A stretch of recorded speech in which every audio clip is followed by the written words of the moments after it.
오늘 본문을 성도님들에게 어떻게 전할까 하면서 가장 가졌던 고민은 어떻게 이분들에게 오늘 말씀을 적용할 수 있을까 하는 질문입니다. 저 같은 목회자야 메시지 전하고 가르치고 말씀을 전하고 교회 사역을 하도록 예수님의 파송을 받아 제자 되었다, 이렇게 적용할 수 있습니다. 그러면 자연스럽게 성도님들에게는 어떻게 적용해야 하는가 하는 질문이 생겨납니다. 이 질문은 조금만 곰곰이 생각해 봐도 단순히 간단한 문제가 아닙니다.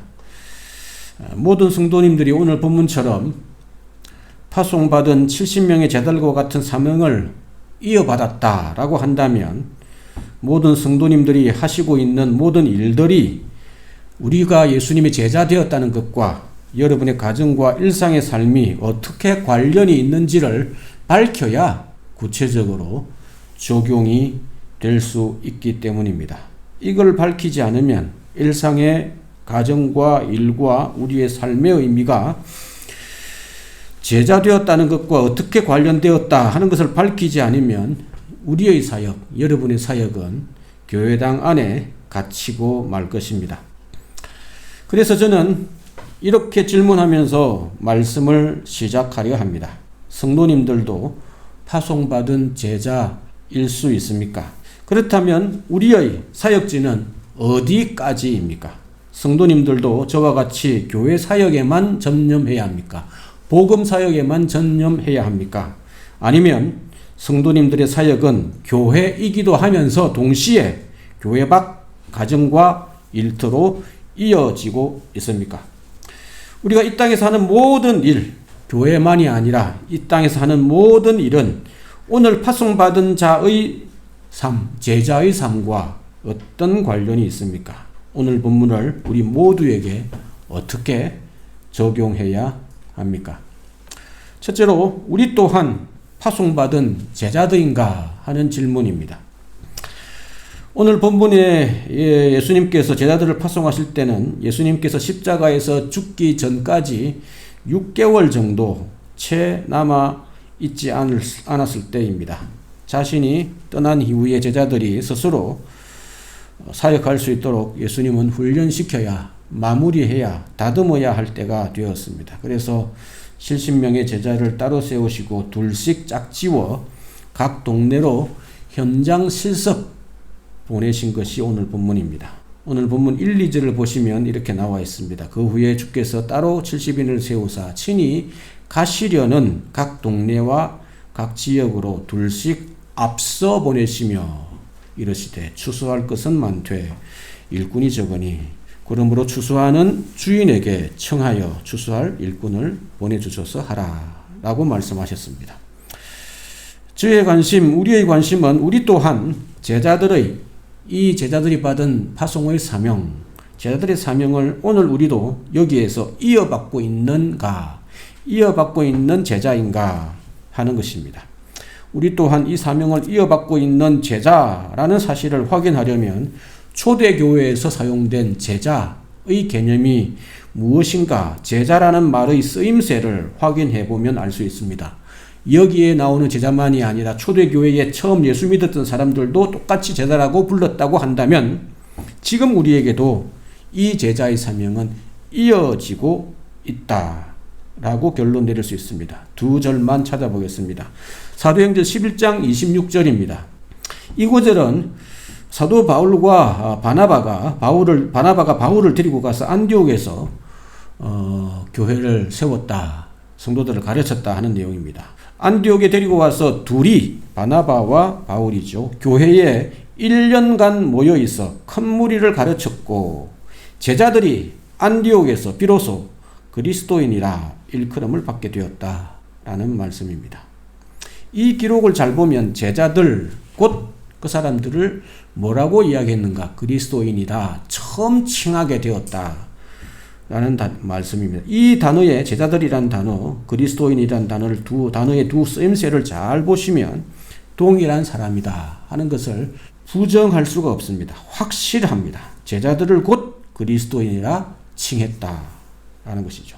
그러니까 예수님을 믿고 가르침을 받아 제자가 된 사람들을 초대교회 때부터 그리스도인이다 라고 했다는 얘기입니다. 따라서 초대교회 때에 예수 믿는 그리스도인은 제자와 동일한 의미입니다. 한 구절만 더 확인해 보겠습니다. 사도행전 14장 21절입니다. 복음을 그 성에서 전하여 많은 사람을 제자로 삼고 루스드라와 이고니온과 안디옥으로 돌아가서 사도 바울이 전도여행, 선교여행을 갔던 곳입니다. 이 구절에 보면 사도 바울이 전한 복음을 받아들인 사람을 뭐라고 이야기합니까? 복음을 그 성에 전하여 많은 사람을 제자로 삼고, 복음을 받아들인 사람은 곧 제자가 되었다라는 설명입니다. 이것이 성경이 보여주는 제자의 개념입니다. 예수 믿고 복음을 받아들인 사람, 이 사람들은 곧 제자였고 이 사람들을 처음부터 그리스도인이다 라고 불렀다 하는 것이 사도행전의 제자의 쓰임새입니다. 따라서 우리가 곧 제자, 모든 그리스도인들은 곧 제자입니다. 초대교회 때부터 예수님을 믿기로 결심하고 예수님을 마음으로 영접한 사람은 곧 그리스도인이며 그 그리스도인은 곧 제자였습니다. 그런데 여러분은 스스로 나는 제자다 라는 인식이 얼마나 있었습니까? 아마 그렇게 많지는 않을 것입니다. 교회의 역사의 중간점에 초대교회 때는 예수 믿는 사람이 곧 제자, 그리스도인이었는데 그 교회의 역사가 흘러오면서 중간 어디쯤에 제자라는 개념은 예수 믿는 사람이 곧 제자라는 개념은 잊혀지고 평신도라는 용어가 그 자리를 대신하게 되었습니다. 아마 로마 시대에 기독교가 국교 또는 그것들로 공인된 이후에 중세 시대의 성도들이 교회가 사제와 교회에 있는 직분을 사제와 평신도로 나누어 계급화시킨 가톨릭 교회의 책임이 크다. 그렇게 신학자들이 지적합니다. 그래서 사실 이 이름을 회복하고자 사실은 종교개혁이 나온 것입니다. 성도가 과연 누구냐? 사제 밑에 있을 사람들이 아니다. 우리가 모두 제사장이다 라는 만인 제사장의 원리를 통해서 잃어버린 성도의 지위를, 자리를, 역할을, 신분을 회복하려 한 것이 사실은 종교개혁입니다. 그러나 종교개혁 이후에 500년 이상이 지났음에도 불구하고 우리 모두가 제자다, 제사장이다 라는 사실을 까맣게 잃어버리고 평범한 신도로 머물러 있는 것 같습니다. 우리 모두가 제자임을 자각하심으로 미완성의 종교개혁을 이루어가는 건강한 공동체이기를 간절히 소망합니다. 그러나 오더리라 예수님 당시나 자신의 제자됨을 잃어버린 아직 의식하지 못하고 있는 사람들로 인해서 일꾼 부족 현상은 비슷한 것 같습니다. 오늘 2절을 보십시오. 추수할 것은 많되 일꾼의 적으니. 이게 오늘 우리의 현실을 그대로 반영해 줍니다. 물론 예수님 시대는 조금 다릅니다. 예수님 시대는 처음 사역이 시작이 되었으니 아직 일꾼이 채 부족한 것이 현실일 것입니다. 그러나 지금까지 살펴본 성경에 의하면 모든 그리스도인이 예수 믿는 즉시 제자가 되었습니다. 그러나 오늘 우리는 자신이 제자인지 알지 못하고 자기 정체성, 내가 누구인가 하는 것을 제대로 깨닫지 못하고 평범한 평신도임을 자처하고 있는 것이 오늘 우리의 현실입니다. 이처럼 제자가 자기 정체성을 잃어버린 성도로 남아있는 경우는 크게 세 가지 경우일 수 있습니다. 한번 말씀을 드릴 때에 나는 어디에 속하는가 한번 자신을 잘 돌아보시기 바랍니다. 먼저 자기가 아예 제자인 줄 모르는 성도님들이 있을 수 있습니다. 구원받고 그리스도인이 되었지만 이 땅에 보냄을 받았는데 내가 보냄받은 제자인지 알지 못하고 교회만 다니는 성도들일 수 있습니다. 이런 분들은 다시 우리에게 주어진 사명을 깨닫고 제자의 자기 정체성을 회복하셔야 합니다. 오늘 메시지가 사실은 그 정체성을 회복하라라는 도전의 메시지입니다. 두 번째 경우는 자신의 제자임을 알고 있지만 병에 걸려 사명을 제대로 감당하지 못하고 있는 경우가 있을 수 있습니다. 예수 믿고 제자가 되어 이 땅에 보냄을 받았습니다. 그래서 그것을 알고는 있습니다. 그런데 중간에 여러 이유로 신앙에 병들어 있는 경우입니다. 이런 분들은 자기 질병의 영적인 신앙의 질병의 원인을 진단하고 치료를 위한 재교육을 받으시면 되겠습니다. 사랑방 모임에서 하는 모든 여러 가지 훈련들, 자신의 신앙의 뿌리를 돌아보고 어떻게 내가 신앙을 가지게 되었는가, 나에게 있는 신앙이 성장하는 데에, 제자로 자라가는 데에, 제자로서 자라가는 데에 장애물들이 무엇인가 하는 것들을 살펴보는 것이 지금 하고 있는 훈련 모임이라 할 수 있습니다. 마지막 세 번째 경우는 주어진 사명을 알고 있지만 그것을 외면하고 제자가 아닌 것처럼 세상과 타협하며 살고 있는 경우입니다. 자신이 예수님의 제자로 보냄받은 것은 그래도 알고 있습니다. 그런데 보냄받은 사명을 외면하고 세상과 타협하면서 분주하게 우리는 살아가고 있는 것은 혹시 아닙니까? 이런 분들은 세상과 친구된 자신을 회개하고 다시 사명을 회복하고 제자의 삶을 차근차근 훈련받아 봐야 합니다. 여러분은 어디에 해당되십니까? 이미 예수님을 믿고 제자인 성도님들은 자신의 제자됨을 다시 회복하시는 시간이 되시기를 소망합니다. 그리고 사랑방 모임과 교회의 여러 훈련들을 통해서 적극적으로 참여하시고 제자로 조금씩 성장해 나가는 저와 여러분 되기를 소망합니다. 그리고 말씀드린 세 경우에 해당하지 않는 분들도 있을 수 있습니다. 아직 예수님을 마음으로 제대로 영접하지 않은 경우입니다. 여러 가지 사정으로 아직 자기 신앙을 갖지 못하신, 고백하지 못하신 분들이죠. 이런 분들에게 권면드립니다. 요즘 사랑방 모임에서 읽고 있는 책인 풍성한 삶으로의 초대에서 제시하고 있는 내용을 찬찬히 빠지지 말고 제대로 잘 따라오시기 바랍니다. 그리고 책 뒷부분에 후반부에서 믿음의 선택, 예수님을 잘 소개한 이후에 믿음의 선택을 요청할 때에 진지하게 자신의 입술로 고백하시고 예수 믿기로 결심하시는 저와 여러분 되기를 소망합니다. 두 번째로, 그렇다면 우리가 제자 되었다면 우리의 파송받은 우리의 사명은 무엇인가 하는 질문입니다. 저와 여러분이 제자다라는 사실을 성경에 입각해서 인정하고 받아들인다면 이제는 우리에게 주어진 사명이 무엇인지를 깨달아 찾아야 합니다. 1, 2절을 한 번 더 보겠습니다. 제자들에게 주신 사명은 무엇입니까? 본문에 분명히 나옵니다. 추수해야 할 사명입니다. 물론 오늘 우리에게 주어진 사명도 똑같은가? 처음 제자들의 상황과 우리의 상황은 조금 다를 수 있습니다. 그때는 예수님 때문에 시작된 하나님 나라를 선포하는 초기였습니다. 지금은 예수님께서 십자가에서 죽으시고 부활하셔서 하나님의 나라의 복음을 완성하신 이후입니다. 그래서 예수님께서 하늘로 승천하시며 남아있는 제자들에게 새로운 사명을 주셨습니다. 어떤 사명 주셨습니까? 오늘 추수의 사명은 바로 마태복음 28장 승천하실 때에 주신 사명과 그리고 사도행전 1장 8절에서 주신 그 사명이 오늘 우리에게 이어집니다. 땅끝까지 복음을 전하라. 증인이 되라. 라는 사명입니다. 그러면 이 사명은 오늘 우리가 어떻게 감당해야 합니까? 교회 안에만 있어서는 이 사명을 감당할 수 없습니다. 예수님께서도 분명히 말씀하셨죠. 땅끝까지입니다. 땅끝까지. 이건 선교사님만 그러면 해야 합니까? 아닙니다. 모든 제자에게 주신 사명입니다. 그러면 이런 질문으로 우리에게 우리의 사명이 어디까지인가? 이런 질문을 던질 수밖에 없습니다. 복음을 전하기 위해 모두 그러면 선교사가 되고 목사가 되어야 합니까?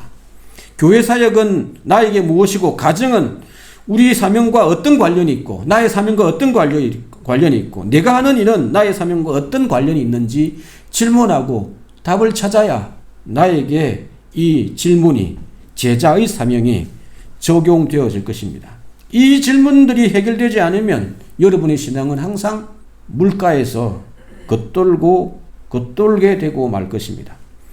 그러나 안타깝게도 오늘 본문 안에는 이 질문들에 대한 대답을 완전히 찾을 수 없습니다. 그래서 조금은 본문을 떠나서 성경 전체에서 이 질문에 대하여 우리가 갖고 있는 복음의 사명이 우리의 가정과 우리의 일터에 어떤 관련이 있는가에 대한 질문에 대해서 답을 찾을 수 있어야 합니다.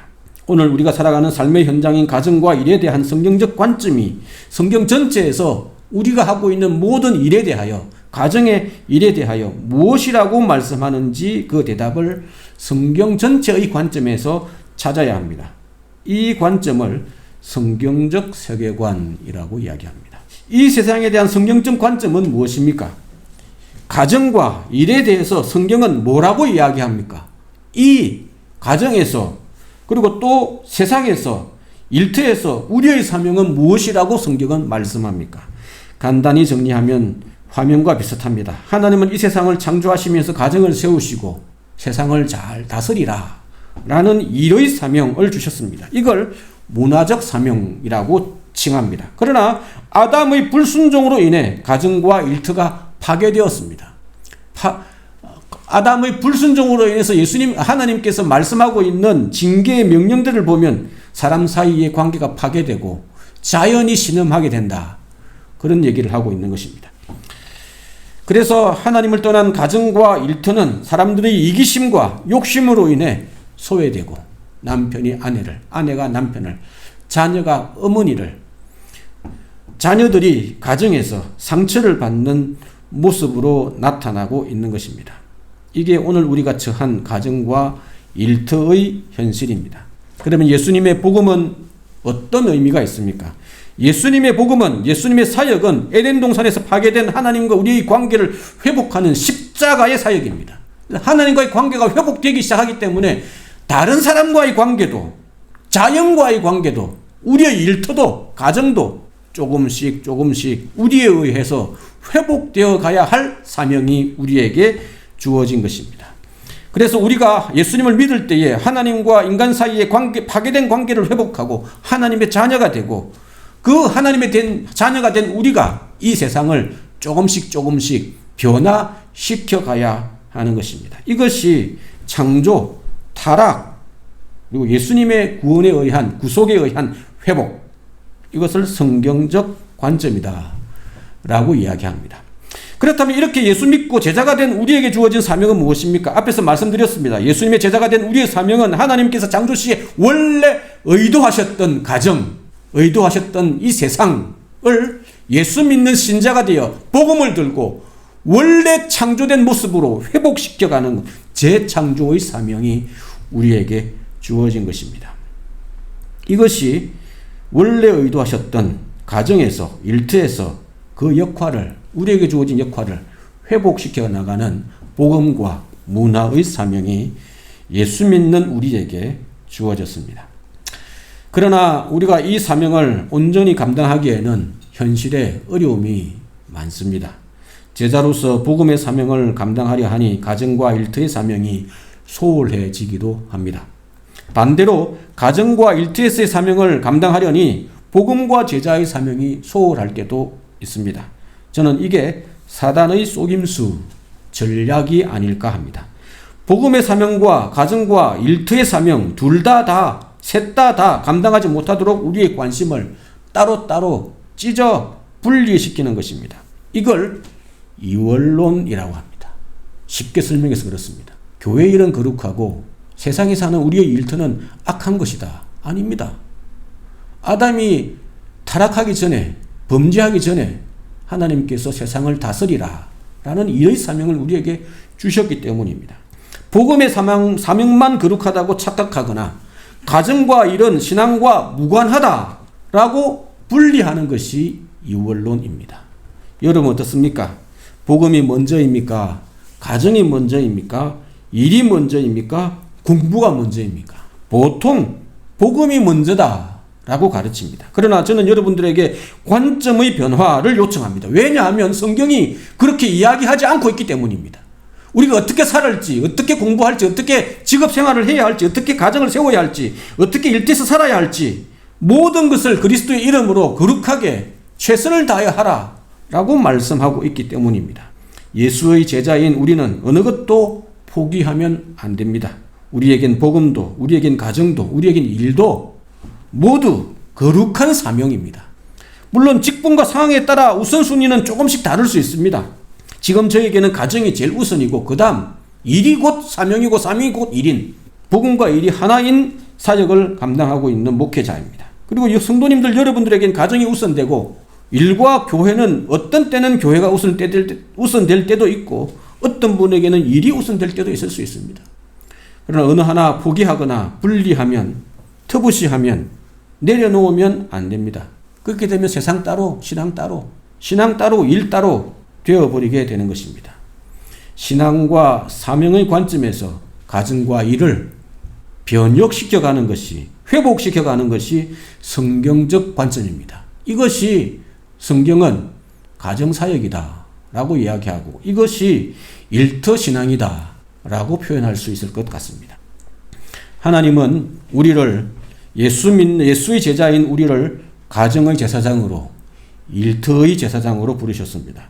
교회에서 성경적인 가치관을 잘 훈련받으시고 가정과 일터에서 제자의 사명을 온전히 감당하는 저와 여러분 되시기를 간절히 소망합니다.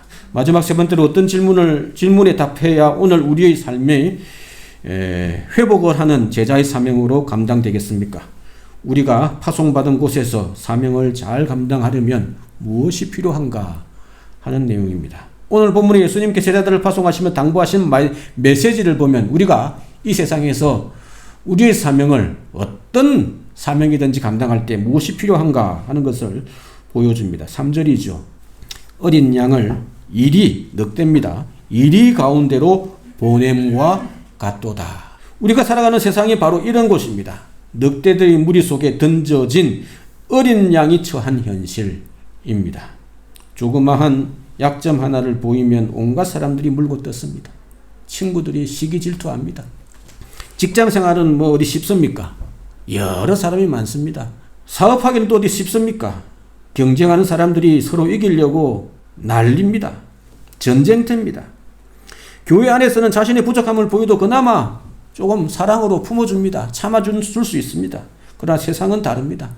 약육강식의 세상, 전쟁터입니다. 이런 현실 속에서 살아남아 사명을 감당하려면 어떠해야 합니까? 예수님께서 오늘 본문과 똑같은 곳에서 제자들에게 이렇게 말씀하신 내용입니다. 뱀같이 지혜롭고 비둘기같이 순결하라. 저는 이 두 가지가 너무 상반되다. 어떻게 뱀같이 지혜롭고 비둘기같이 순결할 수 있을까? 비둘기같이 순결하려면 진짜 순진무구해서 세상에서 이용당하는 사람밖에 안 될 것 같고, 뱀같이 지혜로우려면 세상에서 온갖 수수 다 능수능란하게 다 해서 세상 사람과 비슷해질 것 같은데 이게 어떻게 가능할까? 고민이었습니다. 오늘 본문하고 관련은 없지만 신천지는 이 구절을 가지고 모략전도로 갑니다. 이단을 예방하기 위해서 잠시 말씀드리고 지나가려 합니다. 모략전도라는 것은 뱀같이 지혜롭게 해야 된다 라고 하면서 자신이 믿고 있는 교회 밖에서 하는 성경 공부를 거짓말을 했으라도 알려주지 마라. 부모님한테 말하지 말고, 친구한테 말하지 말고, 교회 신앙인 선배한테 말하지 말고, 목사님한테 말하지 말고 철저히 숨겨라. 그게 모략이다 라고 거짓말을 정당화합니다. 그러나 이건 우리의 거짓말을 정당화하라고 주신 가르침이 아닙니다. 이 세상을 살아가는, 이 험한 세상을 살아가는 제자가 가져야 할 삶의 태도를 이야기합니다. 왜 우리에게 비둘기 같은 순결함이 필요합니까? 우리가 살아가는 이 악한 세상에 빛과 소금의 사명을 감당하려면 우리의 경건함을 지켜야 하기 때문입니다. 세상 사람처럼 먹을 것 다 먹고, 세상 사람들처럼 누릴 것 다 누리고, 세상 사람들처럼 할 것 다 하면서 제자의 사명을 감당할 수 없습니다. 조금은 어리석어 보이는 듯이 거룩을 유지할 수 있어야 합니다. 그러니 조금 규모 있는 삶을, 조금 절제 있는 삶을 살아내셔야 타락하지 않습니다.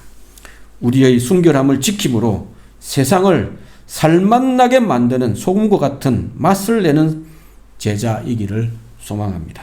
그래서 여러분의 가정과 일터에서 여러분만의 맛과 빛으로 개성 있는 인생, 개성 있는 삶, 빛나는 삶을 살아가기를 소망합니다. 왜 우리에게 뱀과 같은 지혜가 필요합니까? 비둘기같이 순결한 제자가 뱀 같은 지혜를 가지자면 세상을 변혁하는 거룩한 성각자가 될 수 있기 때문입니다. 예수님이 바로 그런 삶을 사셨습니다. 우리가 살아가는 세상이 참으로 악하고 유혹이 많기 때문에 뱀 같은 지혜가 필요합니다. 뱀이 되라는 뜻이 아닙니다. 뱀 같은 지혜가 필요하다라는 말씀입니다. 어떤 목사님이 이 지혜를 이렇게, 저는 비둘기같이 순결하는 그나마 이해가 되는데, 또 설명할 수 있을 것 같은데, 뱀같이 지혜로워야 한다. 도대체 뭘 얘기하나 고민해서 많은 분들의 주석과 설교집 어떻게 이걸 설명했나 찾아보았는데 어떤 목사님이 이렇게 설명했습니다. 지혜는 주의 깊고 신중하게 치밀하게 준비해서 일을 처리하는 영민함이다. 위험을 신속하게 알아차리고 재빨리 그로부터 벗어날 수 있는 깨어있음입니다. 지혜란 자신의 한계를 알고 언제 나아가고 언제 조심해야 할지를 아는 것이 지혜입니다. 지혜는 단순히 옳은 일을 하는 것만이 아니라 옳은 일을 올바른 방법으로 하는 것입니다. 지체에게 상처를 주지 않으면서도 그 지체를 진리 가운데로 이끌어주는 것이 지혜입니다. 라고 설명했습니다. 제가 이 구절을 읽고 참 잘 설명했다 라는 생각, 감동을 받았습니다. 이런 지혜가 필요하십니까? 예수님의 동생 야고보는 이렇게 권면했습니다. 야고보서 1장 말씀입니다. 너희 중에 누구든지 지혜가 필요하거든 부족하거든 모든 사람에게 지혜를 후히 주시고 꾸짖지 아니하시는 많이 달라라고 해서 꾸짖지 아니하시는 하나님께 구하라 그리하면 주시리라 라고 말씀하셨습니다. 이 약속하신 하나님께서 주실 때를 따라 돕는 지혜를 얻기 위해 하나님으로부터 이 지혜를 얻기 위해 엎드릴 줄 아는 그런 저와 여러분이기를 소망합니다. 말씀을 마무리하려 합니다. 오늘 메시지는 사실 본문의 출발에서 성경적 관점, 가정과 일에 대한 우리의 태도가 어떠해야 하는가에 대해서 말씀드린 메시지입니다. 우리가 파송받은 이 세상에서 우리의 교회 안에서만의 삶이 아니라 교회 밖, 가정과 일터에 대한 성경적 배경이 어떠한가 하는 것을 말씀드렸습니다. 한 번에 모든 내용이 집약되어 있어서 다 이해되지 않을 수 있습니다. 교회 유튜브 채널에 올려진 말씀을 몇 번 시청해 보시고 메모하시면서 잘 배우시기 바랍니다. 우리는 70인의 제자처럼 예수님의 파송으로 이 땅에 파송받아 살아가는 제자들입니다. 제자인 우리가 살아가는 이 세상에서의 삶은 단순히 복음적 사명만 주어진 것이 아닙니다. 복음적 사명과 함께 우리의 사명은 가정과 일터를 포함합니다. 그래서 우리는 가정에서 예수님의 향기이며 그래서 우리는 일터에서 예수님의 전도지입니다. 빛과 소금의 사명을 잘 감당하시는 우리이기를 소망합니다. 오늘 메시지가 도전이 되어서 우리에게 주신 복음과 가정과 일터에서의 사명을 회복해 나가시는 첫 출발과 기회가 되시기를 간절히 소망합니다.